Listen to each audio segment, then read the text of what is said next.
बंधूंनो, प्रभू येशू ख्रिस्ताच्या नावात आपल्या सगळ्यांना शांती असो.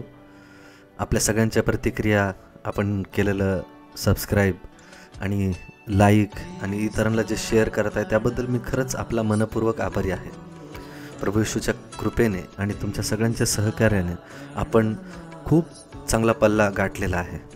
परंतु माझी तुम्हाला विनंती आहे की तुम्ही वैयक्तिकरित्या देखील बायबलचा अभ्यास करावा आणि त्याच्यासाठीच आपण रोज बायबल अभ्यास घेत आहोत.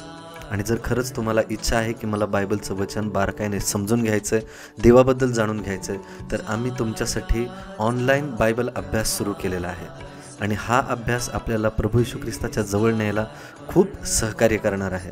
माझी तुम्हाला विनंती आहे की जर तुम्हाला शक्य आहे, रोज संध्याकाळी 6:15 ते 7:15 या दरम्यान जर तुम्ही बायबल वचन शिकू शकता तर आमच्याशी जुडले जा. जो स्क्रीनवर तुम्हाला नंबर दिसत आहे त्या नंबरवर आम्हाला मेसेज करा. आम्ही तुम्हाला लिंक शेअर करू. गुगल मीटच्या द्वारे आपण सगळे एकत्र भेटणार आहोत आणि महाराष्ट्राच्या कानाकोपऱ्यातून लोक एकत्र भेटत आहेत आणि देवाचं वचन गांभीर्याने ते शिकत आहेत. आणि माझी इच्छा आहे की त्या स्टडीमध्ये तुम्ही देखील असावं. तर नक्कीच आम्हाला मेसेज करा आणि तुमच्या स्क्रीनवर जो नंबर दिसत आहे त्याच्यावर व्हॉट्सअप करा, जेणेकरून आम्ही तुम्हाला रोज लिंक पाठवू. या चॅनलला लाईक करा, सबस्क्राईब करा आणि शेअर करा आणि देवाच्या सुंदर अनुभवामध्ये प्रवेश करा. देवा तुम्हाला सगळ्यांना आशीर्वाद देऊ. धन्यवाद. स्वर्गातील दयाळू कृपाळू जिवंत देवा, यावेळेला आम्ही सर्वजण पवित्र पित्या तुम्हाला धन्यवाद देतो. दिवसभर आमचा सांभाळ केलास, कामामध्ये लागणारे बुद्धी चातुर्य तुम्ही पुरवलत पित्या, त्याबद्दल आम्ही सर्वजण धन्यवाद देतो. प्रभू, आज आम्ही जे काही वचनातून शिकणार आहोत, वावपाव करणार आहोत, प्रार्थना करतो देवप्पा यावेळेला प्रत्येकाचे अंतकरणाची द्वार तू उघडी कर आणि जे काही तू शिकवू इच्छित आहे प्रभू आम्ही कुठल्याही प्रकारचा राग द्वेष न बाळगता, चिडचिड न करता ते वचन आम्ही स्वीकारावं आणि त्याप्रमाणे चालावं. यासाठी प्रभू तू आम्हाला ताकद दे, सामर्थ्य दे. कारण तुझं वचन इतकं सुंदर आहे प्रभू, ते हाड मांस भेदून, मज्जा रुजू भेदून आरपार जाणारं वचन आहे. देवप्पा, आम्ही सर्वजण तुझ्या हातात पडत आहोत. आम्हा प्रत्येकाला सहाय्य करा, मदत करा.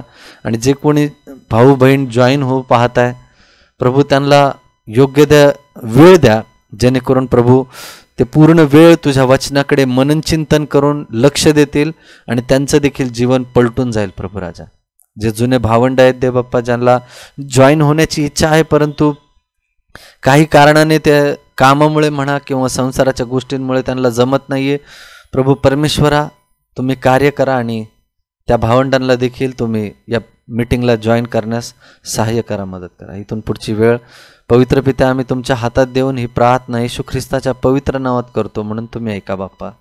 आमेन, आमेन. लास्ट टाइम आपण हे 2 मुद्दे पाहिलेत.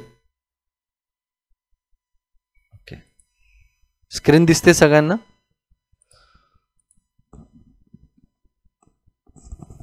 हो, दिसते. हो, येस येस. ओके, आपण पहिला मुद्दा जो बघितला याच्यामध्ये लास्ट सेशनमध्ये, की आपण आपल्या लेकरांना जे शिक्षण देत आहोत त्याबरोबरच आपण काय करतोय, इतर शिक्षण पण त्यांना देतोय. जगाच्या धामधुमीमधलं जे शिक्षण आहे, डान्स क्लास म्हणा, स्पोर्ट्स म्हणा, इतर ॲक्टिव्हिटीजमध्ये आपण लेकरांना इतका भर घालतो, इतकं शिकवतो त्यांना. आपण त्या सगळ्या गडबडीमध्ये देवाचं वचनच शिकवणं त्यांना विसरून जातो, किंवा आपण त्या लेकरासमोर तेवढी व्हॅल्यूज देत नाही त्या वचनाला. आणि म्हणून आपण त्याच्यामुळे लेकरांसाठी काटे कुसळे बनून जातो. जे काटे कुसळ्यामध्ये पेरलेलं बिये आपण लेकरांसाठी काटे कुसळे होऊन जातो. मित्रांनो, आपल्यामुळे लेकरांची वाढ देवाच्या वचनात होऊ शकत नाही. किंबहुना आपल्यालाच असं वाटत नाही की बाबा त्याचं ते वय नाही आहे, त्याचं पुढे म्हातारा वगैरे झाल्यावर तो शिकल, त्याचं ते देवधर्म करून सरून सगळं झालं आणि मग देवपूजाला लागला असं जे म्हणतात ना मित्रांनो, ते ॲक्च्युली चुकीचं ठरलं पाहिजे आपल्या वैयक्तिक जीवनामध्ये. जेव्हा आपण आपल्या लहान लेकरांना आत्ताच चांगलं शिक्षण द्यायला लागतो, आत्ताच देवाच्या गोष्टी शिकवायला लागतो, तर ते त्यांच्या जीवनामध्ये जेव्हा कधी दुःख संकटांना सामोरे जातील ते कधी निराश हताश होणार नाही. आमेन.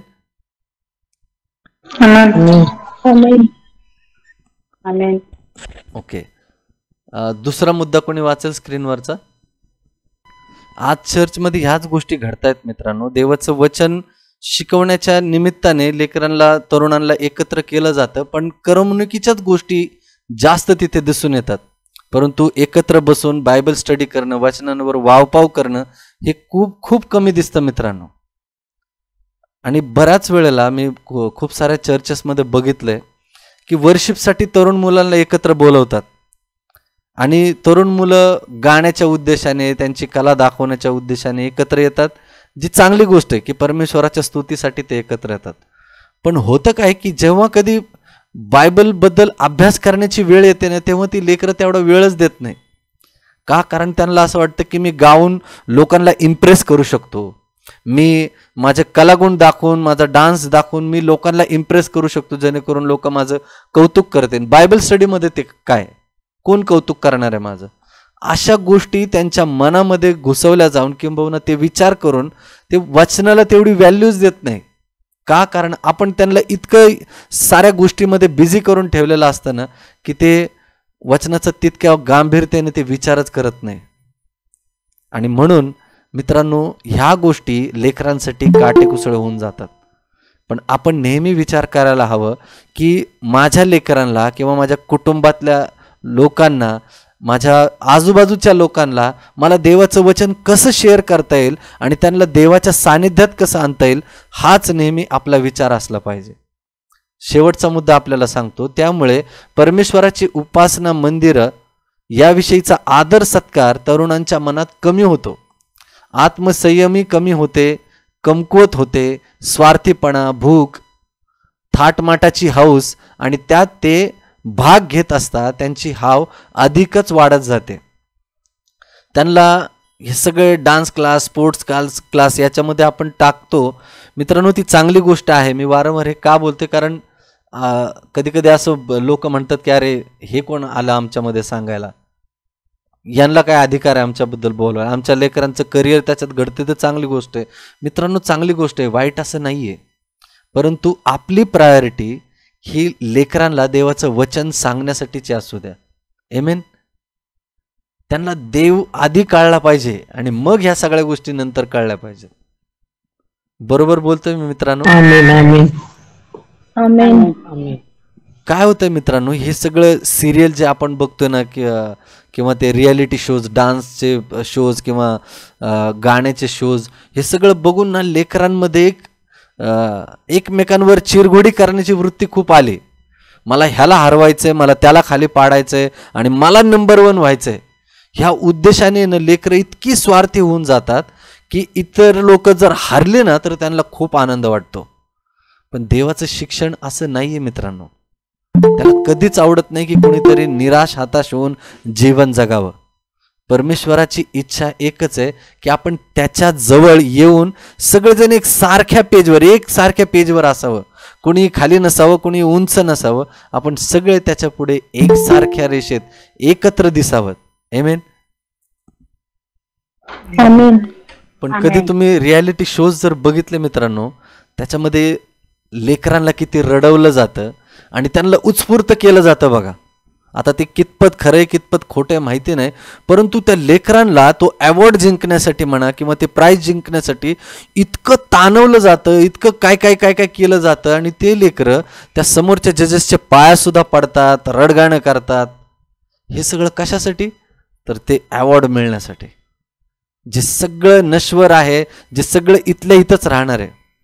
पण त्याच लेकरांना जर आपण दैवी सानिध्यात वाढवलं तर ते त्यांच्या जीवनामध्ये कधी जरी निराश हताश झाले तरी ते त्याच्यामध्ये चुकीचा निर्णय कधीच घेणार नाही. आमेन. आमेन. आमेन आमेन. कोणी वाचेल स्क्रीनवरचा पहिला मुद्दा? आपली शहरे सुखाच्या मागे वाचा. धावण्याची व मनोरंजनाची केंद्रे बनलेली आहेत. अनेक पालक त्यांच्या मुलांच्या हिताकरिता शहरात राहणे पसंत करतात. शहरात राहणे त्यांच्या मुलांच्या दृष्टीने अधिक फायदेशीर होईल असे त्यांना वाटते, परंतु त्यांच्या पदरी निराशा येते व त्यांच्या भयंकर चुकीचा त्यांना फार उशिरा पस्तावा होतो. आमेन. येस मित्रांनो, आपण ह्या जगामध्ये लेकरांना इतकं गुरफटून टाकलंय ना, शहरी जीवनामध्ये, शहरी धामधुमीमध्ये इतकं आपल्याला छान वाटतं, मॉलमध्ये फिरायला छान वाटतं, लेकरांना न्यायला छान वाटतं, मूव्हीजला न्यायला छान वाटतं. ह्या सगळ्या मनोरंजनाच्या केंद्रामध्ये लेकरांना आपण सुद्धा स्वतःसुद्धा इन्व्हॉल्व झाले आणि लेकरांना सुद्धा त्याच्यामध्ये इन्व्हॉल्व केलं. आणि म्हणून आपल्याला शहर सोडणं हे खूप कठीण होत चाललंय. आणि जितकं ते कठीण होत चाललंय तिथं जेव्हा ती लेकरं गाव खेड्यांमध्ये जातात किंवा त्यांना नेलं जातं, तर त्यांना ते वातावरण इतकं आवडत नाही, किंबहुना ते मिक्सअप होऊ शकत नाही त्याच्यामध्ये. पण मी तुम्हाला सांगतो मित्रांनो, आपण जे विनोद भाऊ जे गोष्टी आपल्याला शिकवतोय प्रकटीकरणाच्या किंवा शेवटच्या काळाविषयीच्या, तर आत्ता जर आपण लेकरांना शिकवलं नाही ना ते गावाकडचं वातावरण किंवा जंगलामध्ये कसं राहू शकतो, कसं सर्व्हाइव्ह करू शकतो, हे जर लेकरांना शिकवलं नाही ना, तर आपली लेकरं पुढे जाऊन खूप भयानक परिस्थितीला सामोरे जाऊ शकतात. म्हणून जितकं होईल तितकं लेकरांना निसर्गाच्या सानिध्यात न्या. हे शेवटच्या काळामध्ये जितक्या कुठल्या रोगराई, जितके महासंकट येणार आहेत ना, ती शहर हे मूळ ठिकाण ठरणार आहे. जिथून हे सगळे वादविवाद, भांडण तंटा, हाणामारी हे सगळं शहरामधून उद्भवलं जाणार आहे मित्रांनो. आणि म्हणून आपल्या लेकरांना त्याच्यासाठी तयार करायचंय की माझं लेकरू त्या परिस्थितीला तयार व्हायला पाहिजे. पण आपण काय करतोय, आपलं लेकरू मॉलमध्ये जाऊन फोटो काढतोय, आपल्याला आनंद वाटतोय, मूव्हीजमध्ये जातोय, आपल्याला आनंद वाटतोय, महागडे कपडे घालतोय, आपल्याला आनंद वाटतोय. मित्रांनो, याबरोबरच आपल्या लेकरांसाठी एक चांगलं शिक्षण द्या की जेणेकरून ते त्यांच्या भविष्य काळामध्ये जेव्हा कठीण प्रसंग येतील तेव्हा ते खंबीरपणे उभे राहू शकतील. अनेक पालक त्यांच्या मुलांच्या हिताकरिता शहरात राहणे पसंत करतात. जिथं शाळा आहे, जिथे नोकरी आहे, तिथेच मग आपण सगळ्या गोष्टी वसवण्याचा प्रयत्न करतो. चांगली गोष्ट आहे. पण मित्रांनो, ही पण तयारी ठेवा की शेवटचा काळ जेव्हा जवळ येईल, जेव्हा आपल्याला प्रभू म्हणेल की आता वेळ आली आहे, आता तुम्हाला हे शहर सोडावं लागेल, तर ती सोडण्याची पण तयारी ठेवा आणि आपल्या लेकरांना सुद्धा ती गोष्ट शिकवा. मी बरोबर बोलतोय मित्रांनो? जेणेकरून जेव्हा तो निर्णय घेण्याची वेळ येईल तेव्हा आपली लेकरं चटकन त्यांची बॅग उचलून निघायला तयार होतील. पण जर आपण त्याच गोष्टीला बिलगून राहिलो आणि लेकरांना सुद्धा, येस विनोद भाऊ, म्हटलं आता ती वेळ आली आहे, नुसतं आपणच उशीर करत आहोत. Yes right. वेळ खूप ती जवळ आली मित्रांनो. आता ती वेळ आली निर्णय घेण्याची. शहरात राहणे त्यांच्या मुलांच्या दृष्टीने अधिक फायदेशीर होईल असे त्यांना वाटतं, असं त्या लोकांना वाटतं जी काटे कुसळ्यामध्ये वाढलेलं बी आहे. त्याच्याबद्दल आपण चर्चा करतोय मित्रांनो. मुलांच्या दृष्टीने ते अधिक फायदेशीर होतील असं त्यांना वाटतं, परंतु त्यांच्या पदरी निराशा येते व त्यांच्या भयंकर चुकीचा त्यांना फार उशिरा पस्तावा होतो. लेकरांना योग्य वेळी योग्य शिक्षण न दिल्यामुळे जेव्हा ती मोठी होतात तेव्हा ती दारू प्यायला लागतात, उलटं बोलायला लागतात आणि मग तेव्हा आपण ओरडायला लागतो, मग त्यांना कानफडात मारायला लागतो. पण तेव्हा फार उशीर झालेला असतो. लेकरं उद्धट बनलेले असतात. त्यांना एक माहिती असतं की मी जर चुकलो, मी जर वाईट बोललो, व्यसन केलं तर माझे आई वडील काय मला एक झपाटा मारतील किंवा थोडंफार मारतील आणि गप बसतील. त्याच्या पलीकडे ते काहीच करू शकणार नाही. अशी करत करत आहे ना लेकरं इतकी ती निबर होतात मित्रांनो. आणि त्यावेळेला आपल्या चुकीमुळे उशीर होऊन गेलेला असतो आणि ती लेकरं उद्धट बनतात आणि कारणीभूत ठरतात गुन्हेगारींच्या जगात घुसायला. पण मित्रांनो, आपण विचार केला पाहिजे की आत्ता मी माझ्या लेकरांना, मी माझ्या जवळपासच्या मित्रांना, माझ्या घरच्यांना मी चांगलं शिक्षण देत आहे का? माझ्या वागणुकीमधून ख्रिस्त दिसत आहे का? हे खूप महत्वाचं आहे. आमेन. दुसरा मुद्दा वाचेल. आजची शहरे फार झपाट्याने सदोम व गमोऱ्याप्रमाणे होत आहेत. अनेक सुट्ट्यांमुळे आळसास प्रोत्साहन मिळते. उत्तेजित करणारे कार्यक्रम, सिनेमा, नाटकांना जाणे, घोड्यांची शर्यत, जुगार खेळणे, मद्यपान करणे, मौज मज्जा करणे या गोष्टींनी प्रत्येक वासना अति उद्दीप्त होते. आमेन. आमेन. मित्रांनो, सुट्ट्या पडल्या की आपण प्लॅन आखतो की आज ह्या मॉलला जायचं, आज इकडं जायचं, आज तिकडं जायचं फिरायला. ह्या सगळ्या गोष्टीने मित्रांनो आपण सिनेमा हॉलमध्ये नेतो, नाटकांमध्ये लेकरांना नेतो. मग एल जी व्हाईटच्या काळांमध्ये घोड्यांची शर्यत ही कॉमन होती, लेकरांना पण तिथे न्यायचे. आपल्या इथे ते दिसत नाही, पण त्यावेळेला लोक लेकरांना शर्यतीमध्ये न्यायची, ते घोड्यांची शर्यती दाखवायची, जुगार खेळायची. ते जे काही सुट्ट्यांमध्ये त्यांना वेळ घालवता येईल त्याच्यामध्ये ते घालवायचे. परिणामी ते लेकरांकडे दुर्लक्ष करायचे. त्यांना काय वाटतंय, त्याच्यावर त्यांचा काय परिणाम होतोय, आपल्या घरच्यांवर त्याचा काय परिणाम होतोय, काहीही घेणं देणं नसतं. आणि याच्यामुळे मित्रांनो लेकरांमध्ये सुद्धा घाणेरड्या वासना निर्माण व्हायला लागतात. पुष्कळ वेळेला आपण लेकरांसमोर एकदम आरामात टी व्ही बघायला बसतो आणि लेकरं सुद्धा आपल्यासोबत टी व्ही बघत बसतात. विचार करा मित्रांनो, टी व्ही ही काही खूपच वाईट गोष्ट आहे असं म्हणत नाही. आमच्या घरात टी व्ही नाही म्हणून मला तितकं माहिती नाही. पण मित्रांनो, मी जेव्हा कधी बघितलंय ना, माझ्या आईच्या घरी जेव्हा ते टी व्ही लावलेला असतो, लेकरं सगळेजण असतात, तर एक 30 सेकंदाची ॲडव्हर्टाईज बघत तर असतात, फॅमिली सगळे पिक्चर बघत असतात, चांगला पिक्चर बघत असतात, पण 30 सेकंदाची ॲडव्हर्टाईज इतकी घाणेरडी येते आणि तीच लेकरांच्या अंतःकरणात इतकी खोलवर रुतली जाते की लेकरं तिथून पुढे विचार करायला सुरुवात करतात. जी गोष्ट त्यांच्या मनात सुद्धा नसते ती 30 सेकंदाची ॲडव्हर्टाईज त्यांच्या मनात घर करून जाते. विचार करा, एक बाप आणि आई आपल्या लेकरांबरोबर चांगला सिरियल बघतायत, फॅमिली सिरियल आहे, आणि अचानक साबणाची ॲड येते आणि त्या साबणाच्या ॲडमध्ये त्या ॲडव्हर्टाइजमेंटवाल्यांना एक स्त्रीला दाखवावं लागतं, जी स्त्री अर्धनग्न अवस्थेत आंघोळीला जात असते आणि मग तिथून ती साबणाची एक टायटल येतो. आणि हे सगळं कोण बघतंय? भाऊ आहे, बहीण आहे, आई आहे, वडील आहेत. हे सगळेजण मिळून ते 30 सेकंदाची ॲडव्हर्टाईज बघतात.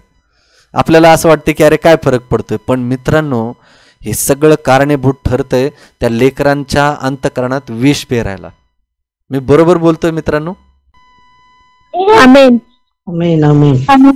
मित्रांनो त्याच वेळेला जेव्हा आपण ती वेळ जी आपण टी व्ही बघण्यात, इतर मौज मजा करण्यात घालवतो, त्याच ऐवजी जर लेकरांना निसर्गरम्य वातावरणात नेलं आणि त्यांना हे दाखवलं की ही सुंदर सृष्टी निर्माण करणारा तो आपला परमेश्वर प्रभू येशू ख्रिस्त आहे, तर त्यांना त्या गोष्टीचं कुतूहल वाटेल, बायबल वाचण्याला ते कारणीभूत ठरेल मित्रांनो. म्हणून जितकं होईल तितकं लेकरांना निसर्गाच्या सानिध्यात नेणं खूप गरजेचं आहे. ओके, हा मुद्दा वाचतील तिसरा कोणी स्क्रीनवरचा? तरुण पिढी लोकप्रिय मनोरंजनात बहकली जाते. केवळ मोजे खातीर मनोरंजन आवडून घेण्यास जे शिकतात ते मोहपाशांच्या लोढ्याला दार उघडतात. ते स्वतःला मित्रमंडळींच्या चैनाबाबजीत व अविचारी मौजमजेत झोकून देतात व मजेची आवड असणाऱ्यांच्या संगतीमुळे त्यांच्या मनावर जणू नाश चढते. आमेन. नशा चढते. येस मित्रांनो, ही ती सगळी कारणं आहेत. याला जास्त स्पष्टीकरणाची पण गरज नाही. पण मित्रांनो, भावांनो, बहिणींनो, आपण आपल्या लेकरांना ओळखणं खूप गरजेचं आहे. ते कोणाच्या सानिध्यात जास्त वावरतात, त्या लेकरांचे मित्र कसे आहेत, शाळेमध्ये त्यांचं वातावरण कसं आहे, ते कुठे जातात, हे जरी आपण एकदम डीपवर चौकशी करण्यापेक्षा ॲटलिस्ट विचारपूस करणं गरजेचं आहे की ते कुठे जातात, काय करतात. जर याच्याकडे दुर्लक्ष झालं ना मित्रांनो, तर ती लेकरं हळूहळू हाताबाहेर व्हायला लागतात आणि नकळतपणे ती काटेकुसळात कधी पडतात हे आपल्याला काहीच कळत नाही. आमेन. समजला हा मुद्दा सगळ्यांना? ओके, मी परत एकदा तुमच्या सगळ्यांसाठी वाचतो. एका प्रकारे योग्य पदावरून घसरल्यानंतर ते दुसऱ्या प्रकारच्या वाम मार्गात पाऊल टाकतात. म्हणजे त्यांना काय वाटतं की बाबा ठीक आहे, माझं इथं नाही काम झालं तर मी दुसरीकडे करेल, जर इथं अडवणूक झाली तर दुसरा मार्ग धरेल, जर मला इथं घरातले अडवतायत तर मी वेगळा काहीतरी मार्ग करून मी माझं व्यसन पूर्ण करेल, मी माझ्या मौज माझ्या पूर्ण करेल. मग खूप लेकरं चुकीचे निर्णय घेऊन त्यांची हौस मजा भागवण्यासाठी चुकीचा मित्रांच्या नादी लागतात, गुन्हेगारीच्या मागे लागतात आणि नकळतपणे इतके ते भरकटत जातात त्यांची ती हौस मजा भागवण्याकरिता. 15-16 वर्षाची मुलं, त्याच्यापेक्षा लहानपण आहेत काही काही, पण 15-16 वर्षाची मुलं फक्त 1000 आणि 500 रुपयांसाठी कित्येक लोकांचा हाफ मर्डर करायला सुद्धा तयार होतात. फक्त 1000 आणि 500 रुपयांसाठी ते पैसे मिळावेत आणि मग त्यांना काहीतरी चैनबाजी करता येईल, त्यांना सिगरेट ओढता येईल, दारू पिता येईल, याच्यासाठी 500 आणि 1000 रुपयासाठी एकमेकांचा हातपाय तोडायला सुद्धा ते कमी करत नाहीत. विचार करा मित्रांनो, आजची तरुण पिढी तशी का होत चालली? कदाचित आपली लेकरं अशा मार्गाला लागू नये म्हणून मित्रांनो आपल्याला त्यांना दैवी सानिध्यात वाढवणं गरजेचं आहे, देवाच्या वचनात वाढवणं गरजेचं आहे. वचन आपल्याला सांगतो, उपदेशक आपल्याला सांगतो की हे तरुणा, आपल्या तारुण्य अवस्थेत तुझं हृदय तुला उल्हास देव, आनंद कर, उल्हास कर. ज्या काही प्रेरणा तुला मिळत आहेत त्याच्यामध्ये तू स्वतःला झोकून दे. जे काही तुला वाटतंय ते तू कर, जे तुझ्या मनाला वाटतंय तिकडं त्या मार्गाने तू जा. परंतु एक गोष्ट लक्षात ठेव, ह्या सगळ्या गोष्टीचा झाडाझडती एक दिवस तुझा देव परमेश्वर, तुझा निर्माण करता देव घेईल. मित्रांनो, ह्या गोष्टी लेकरांच्या अंतःकरणात प्रेमाच्या गोष्टी बिंबवणं गरजेचं आहे, नाही की भीतीच्या. हे वचन जे आहे ते भीतीपोटी नाही लिहिलेलं, तर आपल्या लेकरांना सावध करण्यासाठी दिलेलं आहे. आमेन. आमेन. पुढे मुद्दा हे सांगतो आपल्याला, व शेवटी उपयुक्ततेच्या जीवनाकरिता असलेली इच्छा व पात्रता ही दोन्ही कायमची गमावून बसतात. आता ही गोष्ट सांगण्याची गरज नाही, सगळ्यांना माहिती आहे. पण आमच्या लहानपणी खूप सांगितली जायची की एक चोरी करणारा मुलगा तो एकदा खून करतो आणि मग त्याला जेव्हा फासावर लटकवलं जातं तेव्हा तो त्याच्या आईला बोलवतो आणि शेवटची इच्छा म्हणून आईला, त्या वकिलांना सांगतो की मला माझ्या आईला भेटायचंय, तिच्या कानात बोलायचंय मला. आणि मग त्यावेळेला तो त्याच्या आईकडे जातो आणि त्या आईचा कान तो जोरात चावतो आणि त्या आईला म्हणतो की जेव्हा मी पहिलीच चोरी केली होती तेव्हा तू मला का बोलली नाहीस की हे चुकीचं आहे? जेव्हा मी पहिली शिवी दिली तेव्हा तू मला का सांगितलं नाहीस की हे चुकीचं आहे? मित्रांनो, योग्य वेळी योग्य शिक्षण देणं खूप गरजेचं आहे, नाहीतर आपण आपल्या लेकरांना कधी गमावून बसू हे आपल्याला सुद्धा कळणार नाही. वाचेल कोणी दुसरा मुद्दा स्क्रीनवरचा? येस मित्रांनो, ह्या गोष्टीमुळे, त्यांच्याकडे दुर्लक्ष झाल्यामुळे, चुकीच्या मार्गाला गेल्यामुळे त्यांच्या धर्मविषयक महत्वाकांक्षा थंडावतात. विचार सुद्धा करत नाही ते देवाविषयी किंवा बायबल विषयी. का? कारण आपल्या घरामध्ये तसं आपण वातावरणच बनवलेलं नसतं. खूप वेळेला मित्रांनो आपल्याकडून अशी चूक घडते, विशेष करून वडीलधाऱ्यांकडून. आपण आपल्या लेकरांशी बोलताना असं त्यांना शिकवतो ना की मी बघ किती प्रार्थना करतोय, मी बघ किती चांगल्या मार्गाला, आणि तू काय करत आहे, तू प्रार्थना का करत नाही? आपण रोज जे बायबल स्टडीला बसत आहोत, नकळतपणे मित्रांनो आपल्यामध्ये ही गोष्ट येऊ नये की आपण आपल्या घरच्यांना हे सांगतोय की बाबा तुम्हाला कळत नाही, तुम्ही प्रार्थनेला आलं पाहिजे, तुम्ही बायबल स्टडी केली पाहिजे, तुम्हाला कळतंय का नाही? नुसता वरपांगी धर्मपणा दाखवतायत. मित्रांनो, ही गोष्ट चुकीची आहे. आपल्याला आपल्या कुटुंबातल्या लोकांना, आपल्या लेकरांना बळबळ त्याच्यामध्ये आणायचं नाहीये, तर त्यांना तुमच्यामधला ख्रिस्त दाखवून आणायचं आहे. त्यांना सुद्धा कळालं पाहिजे की माझी आई किंवा माझे वडील किंवा माझा भाऊ बहीण इतके प्रत्येक परिस्थितीमध्ये इतके आनंददायी का असतात, प्रत्येक परिस्थितीला सामोरे जाताना किती सकारात्मक असतात. प्रत्येक वेळेस कुठली भयानक परिस्थिती आली तर आपण आधी प्रार्थना करू, याच गोष्टीवर त्यांचा जास्त भर असतो. हे तुमच्या लेकरांनी, तुमच्या कुटुंबातल्या सदस्यांनी बघणं गरजेचं आहे. पण बऱ्याच वेळेला आपण काय करतो माहितीये की मी किती बायबल वाचतोय, मी किती प्रार्थना करतोय हे बघा, आपण आपल्याकडे बघायला लावतो. कुणालाही आपल्याकडे बघायला नाही लावायचं. आपल्याला लोकांना आपल्याला ख्रिस्ताकडे बघायला लावायचं आहे. आपली फुशारकी आपल्या धार्मिकतेमध्ये नाहीये, आपली ख्रिस्तामध्ये फुशारकी आहे. मित्रांनो, तो चांगला परमेश्वर आहे आणि त्या चांगल्या परमेश्वराला मी ओळखतोय, याच्यातच आपला गर्व असायला पाहिजे. बाकी आपल्या स्वतःमध्ये काहीही गर्व नसावा. आमेन. पण अशा प्रकारच्या वागणुकीने लेकरांच्या मधली किंवा कुटुंबातल्या सदस्यांमधली जी धार्मिकतेची भावना असते किंवा धर्माविषयीची ओढ असते ती थंडावते, त्यांना शिकण्याची इच्छा होत नाही. कारण आपल्याद्वारे चुकीचा ख्रिस्त त्यांच्या समोर मांडला जातो. त्यांना असं वाटतं की अरे हे बायबल तर वाचते पण एवढं चिडचिड का करते, बायबल प्रार्थना तर करते पण एवढं भांडण तांटा काय करतं ते. अशा चुकीच्या वर्तनामुळे लेकरांमध्ये चुकीचा ख्रिस्त गाजवला जातो. त्यांचे आध्यात्मिक जीवन अंधकारग्रस्त होऊन जातं. त्यांना काहीच दिसत नाही की नेमकं काय काय केलं पाहिजे त्यांना या सगळ्या परिस्थितीमध्ये. जीवात्म्याला आध्यात्मिक जगताशी जोडणारे सर्व दुवे, जीवात्म्यांच्या सर्व उदात्त पात्रता खालच्या पातळीला जातात. खूप लेकरं मित्रांनो त्यांच्या ताणतणावामध्ये जेव्हा कधी ते निराश होतात किंवा जीवनामध्ये हारतात, नापास होतात, तेव्हा त्यांच्याकडे असं वाटतं त्यांना की काही आशाच नाहीये. घरातले पण लोक बोलतायत, बाहेरचे पण लोक बोलतायत, मग माझ्या जीवनाला काहीच आशा उरलेली नाहीये असं ते समजून बसतात आणि किंबहुना ते आपलं जीवन संपवण्याच्या मार्गाकडे वळतात. पण आपण आपल्या लेकरांना या परिस्थितीमध्ये सांभाळणं खूप गरजेचं आहे. त्यांना हे दाखवणं महत्त्वाचं आहे की मी तुमच्यावर किती प्रेम करतोय. लेकरच नाही तर कुटुंबामधला प्रत्येक सदस्य कुठे हरवला तर नाही ना, कुठे काटेकुसळ्यांमध्ये तर जर त्याचं बी पेरलेलं नाहीये ना, याकडे आपलं लक्ष लागणं खूप गरजेचं आहे. आपण जे बायबल स्टडीला रोज येत आहोत, आपली ती जबाबदारी आहे की आपल्या कुटुंबामध्ये असं कुठलं बी आहे का जे काटेकुसळ्यामध्ये पेरलेलं आहे. आणि कदाचित मी त्यांच्यासाठी काटेकुसळा तर नाही ना होऊन बसलेलो, याची काळजी घ्या.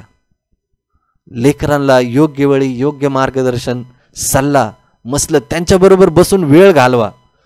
लेकरच नाही तर कुटुंबामध्ये जे इतर सदस्य आहेत, तुमची पत्नी आहे, तुमचा पती आहे, तुमचे वडील आहेत, तुमची लेकरं बाळ, भावंड, भाऊ बहीण आहेत, तुमचे मित्र आहेत, ते कुठे हरवलेत याचा शोध घ्या.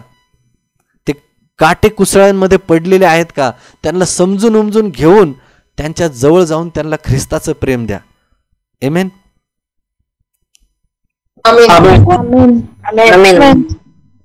पेरणाऱ्याला नेहमीच निराशा येणार नाही.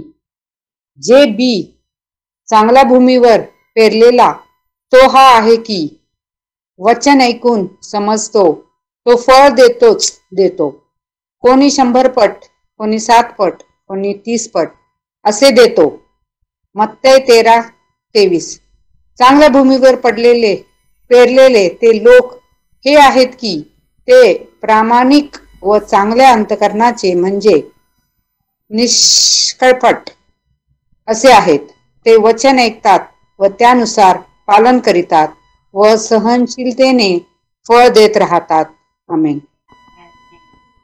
काही जण त्यांच्या चुकांची खरी करून पश्चाताप करतील, परमेश्वर त्यास क्षमा करील.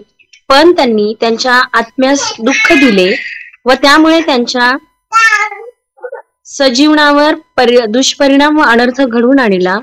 बरे व वाईट समजणे ही शक्तींची बहुतांशी नाहीशी झाली वा केली गेली. पवित्र आत्म्याची वाणी त्या मार्गदर्शन करीत असते, हे त्यांना लवकर समजत नाही. येस मित्रांनो, ह्या जगामध्ये हरवलेलं जे बी असतं ना, किंबहुना आपल्या घरातली अशी लोक की त्यांना परमेश्वर सतत बोलत असतो की पश्चाताप करा, परंतु घरातल्यांच्या चुकीच्या वर्तनामुळे त्यांना ते पश्चातापाकडे त्यांचं मन वळतच नाही. बरं आणि वाईट त्यांच्या डोळ्यासमोर असतं, परंतु निर्णय घेण्याची क्षमता त्यांची तयार होत नाही. का? कारण घरच्यांच्या वागणुकीमुळे किंवा घरच्यांनी चुकीचा ख्रिस्त दाखवल्यामुळे ती लेकरं एकदम कठीण होऊन बसतात आणि त्यांना पश्चाताप सुद्धा करू वाटत नाही. त्यांची ती मनातली भावनाच नष्ट होऊन जाते किंवा देवाकडे पाहण्याचा त्यांचा दृष्टिकोनच बदलून जातो. पवित्र आत्म्याची वाणी त्यांच्या अंतःकरणावर होत असते, परंतु ते त्यांना लवकर समजतच नाही. आमेन. समजला हा मुद्दा? आमेन. आमेन. ओके, पुढचा आपण वाचूयात की आपला नाशाबरोबरच लेकरांच्या नाशाला सुद्धा हे गोष्टी कारणीभूत ठरतात. म्हणून मित्रांनो, आपल्या कुटुंबामध्ये आपलं लक्ष घालणं हे किती महत्वाचं आहे. आज सैतान कुठल्या ना कुठल्या मार्गाने काटेकुसळे बनून आपल्यासोबत आपल्या कुटुंबाची वाढ सुद्धा तो खुंटवत आहे. याकडे लक्ष देऊन त्याच्यासाठी प्रार्थना करणं आपल्यासाठी खूप गरजेचं आहे. आपण हा शेवटचा मुद्दा वाचूया, त्याच्यानंतर मग ह्या बी मधल्या गोष्टी आपल्याला समजायला मदत होईल. ही आत्म्याशी खेळ खेळणे यासाठी सैतान या जगाची चिंता, श्रीमंती व खाली खुशाली अशा साधनांचा उपयोग करीतो. याबाबत इशारा दिला जातो. जगावर व जगातील गोष्टींवर प्रीती करून जर कोणी जगावर प्रीती करीतो तर त्याच्या ठायी पित्याची प्रीती नाही. कारण जगात जे सर्व आहे ते म्हणजे देहाची वासना, डोळ्यांची वासना व संसाराची फुशारकी ही पित्यापासून नाहीत तर जगापासून आहेत. Amen. Amen. Thank you so much aunty. मित्रांनो, हे सगळं स्पष्ट आहे, याला वेगळ्या स्पष्टीकरणाची गरज नाही आहे. पण आपण आपल्या लेकरांना हेच शिकवणं गरजेचं आहे की आपलं जीवन जे आहे ते इतपुरतंच मर्यादित नाही आहे, तर आपल्या निर्माणकर्त्याची उपासना आपण केली पाहिजे. आणि त्या उपासनेमध्ये त्या लेकरांना वाढवणं गरजेचं आहे. त्याच्यामध्ये त्यांना रस वाटला पाहिजे. धार्मिकता किंवा देवाचं वचन हे त्यांच्यासाठी डोळी जड न होता त्यांना त्या गोष्टीमध्ये आनंद व उल्हास वाटला पाहिजे. पुढे आपण बघूयात. जी परमेश्वर मानवी अंतकरणे एखाद्या उघड प्रमाणे वाचतो, एखाद्या उघड पुस्तकांप्रमाणे वाचतो, तुम्ही आपणात सांभाळा, नाहीतर कदाचित गुंगी, दारूबाजी व संसाराच्या चिंता यांनी तुमची अंतकरणे जड होऊन तो दिवस पाशाप्रमाणे अकस्मात तुम्हावर येईल. लूक 21:34. पुढचं पण वाचा. आणि प्रेषित पौल पवित्र आत्म्याच्या प्रेरणेने लिहितो, परंतु जे धनवान होऊ पाहतात ते परीक्षेत, पाशात, मनुष्यास नाशात व विश्वासात बुडणाऱ्या अशा मूर्खपणाच्या बाधक वासनात सापडतात. कारण द्रव्याचा लोभ सर्व प्रकारच्या वाईटाचे मूळ आहे. त्यांच्या पाठीस लागून कित्येक विश्वासापासून बहकले आहेत आणि त्यांनी स्वतःच फार खेदांनी हुंसकून घेतले आहे. 1 तिमोथी 6:9-10. येस मित्रांनो, आपण स्वतः पैसे कमवण्याच्या नादाला लागतो, लेकरांना सुद्धा चांगला कामधंदा लागतात आणि ते पण पैसे कमवण्याच्या नादी लागतात. आणि या सगळ्या गडबडीमध्ये आपण लेकरांना योग्य ते शिक्षण देण्यापासून वंचित स्वतः तर राहतो, लेकरांना सुद्धा वंचित करून टाकतो. कारण आपण लेकरांना त्याची व्हॅल्यूच अजून समजवलेली नसते की हे किती महत्वाचं आहे. अंतकरण बदलणं, जीवनाचा पालट होणं, पश्चाताप करणं, खरं जीवन काय याकडे लेकरांचं लक्ष आकर्षण्यापेक्षा आपण लेकरांना मोबाईल देऊन किंवा चांगल्या चांगल्या गोष्टी देऊन, चैनबाजीच्या गोष्टी देऊन त्यांना इतके गुरफटून टाकतो त्याच्यामध्ये की त्यांची दैविक जी गोष्ट असते ज्याच्याबद्दल त्यांनी विचार करायला हवा, बायबलच्या वचनावर खोलपणे विचार करायला हवा, ती त्यांना विचार करवतच नाही. का? कारण त्यांच्यासमोर आपण हे काटे कुसळे सगळे उभे केलेले आहेत. म्हणून मित्रांनो, माझी तुम्हाला विनंती आहे, आपल्या सगळ्यांच्या घरामध्ये लहान लेकरं आहेत, हीच वेळ आहे त्यांना योग्य त्या गोष्टीमध्ये वाढवण्याची आणि आपण स्वतःसुद्धा वाढण्याची. आपल्या जीवनातले काटे कुसळे मुळापासून उपटून फेकण्याची ही वेळ आहे मित्रांनो. कारण परमेश्वर आज आपल्याला त्याच्याकडे बोलवतोय. आपल्याबरोबर आपलं कुटुंब पण असलं पाहिजे. ह्या जगातल्या गोष्टी नाशवंत आहेत आणि त्याच्याच जर पैशाच्याच मागं जर आपण पळत राहिलो तर मित्रांनो, एक दिवस हेच काटे कुसळे आपल्याला गिळून टाकतील आणि देवाचे विचार आपल्या अंतःकरणापासून कायमचे बंद करून टाकतील. आणि मग कृपेचा काळ जेव्हा संपत येईल, जसं तो आज आपण संपताना बघतच आहोत, आपल्यासाठी तो कधी संपलाय काळ हे आपल्याला सुद्धा कळणार नाही. मित्रांनो, परमेश्वर प्राप्तीचा काळ आहे, तोपर्यंतच त्याला शोधा, त्याला प्राप्त करून घ्या. कारण हीच ती वेळ आहे, हीच ती घटिका आहे जिथे आपण आपल्या लेकरांना देवाच्या सानिध्यात जास्तीत जास्त ठेवू शकतो आणि आपण स्वतःसुद्धा त्या सानिध्यात जास्त राहू शकतो. आमेन. हे सगळे कॉमन मुद्दे आहेत मित्रांनो, जे आपण एकदा जरी स्वतः वाचले तरी आपल्याला ते सहजरित्या समजेल. मी हे पुस्तक तुमच्यासाठी PDF मध्ये कॉपी करून तुम्हाला देणार आहे सगळ्यांना. आता तर स्टडी करतोयच आपण, पण वैयक्तिकरित्या सुद्धा हे पुस्तक वाचा, जे आपल्याला खूप सुंदर असे धडे इथून पुढे सुद्धा देणार आहे. आमेन. आमेन. ओके, आपण प्रार्थना करूयात. माझा विश्वास आहे की हे साधे साधे जे धडे आहेत जे तुम्हाला कळालेले आहेत आणि नक्कीच नकारात्मकरित्या न घेता तुम्ही ते पॉझिटिव्हली घेतलेले आहेत आपल्यासाठीच आणि आपल्या लेकरांसाठी सुद्धा. आमेन. थँक्यू सो मच तुम्ही ऐकल्याबद्दल.